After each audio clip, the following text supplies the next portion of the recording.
Miss world పోటీలకు సంబంధించి ఫైనల్గా థాయిలాండ్ అమ్మాయిని మిస్ వరల్డ్ వరించింది.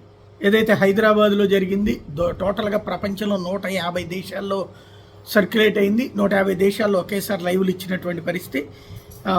మిస్ వరల్డ్గా మిస్ థాయిలాండ్ని ఎంపిక చేశారు. 72వ మిస్ వరల్డ్ విజేతగా నిలిచినటువంటి థాయిలాండ్కి చెందినటువంటి ఓవల్ సుచాత చువాన్శ్రీకి ప్రపంచ సుందర కిరీటం దక్కించుకుంది. జడ్జి జాలియా మూర్లీ విజేతను ప్రకటిస్తే 2024 మిస్ వరల్డ్కి సంబంధించి విజేత క్రిస్టినా పిస్కోవా కిరీటంతో సత్కరించింది.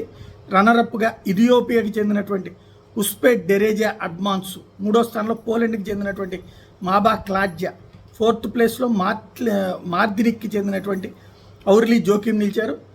హైటెక్స్ వేదికగా జరిగినటువంటి దాంట్లో ఇది కీలకమైనటువంటిది. సోను సూద్కి మిస్ వరల్డ్ హ్యుమానిటేరియన్ అవార్డు ఇచ్చాడు, అతని చేత ఇప్పించారు. రానా దగ్గుబాటి చేతుల మీదుగా సోను సూద్కి కూడా ఈ పురస్కారం ఇచ్చారు. ప్రత్యేకించి మిస్ వరల్డ్లో ప్రముఖ నటుడు, గొప్ప మానవతావాది కిందన ఆయనకి ఈ అవార్డు ఇవ్వడం అన్నటువంటిది స్పెషాలిటీ.